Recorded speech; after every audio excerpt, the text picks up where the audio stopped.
Namaste. So, have you wondered what is this Panchkarma so called, which has been used as a very common word nowadays? Now, let me say what is Panchkarma. The five, Pancham is the five, Karma is the procedure in the body to undergo a detoxification. It's not about only detoxification, it's about cleansing your mind, body, and soul.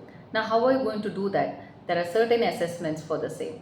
So first thing, we need to know your body type, that is Prakriti. As in Ayurveda they states, all the human beings are made of three biological unique concept called Vata, Pitta, Kapha, and then goes with the geographical place where you're belonging to, your age and other health criterias, where the Panchkarma is not defined only for the disease category. Of course, the people who are healthy to keep up their youthness and their well-being, the Panchkarma could be taken and also been suggested.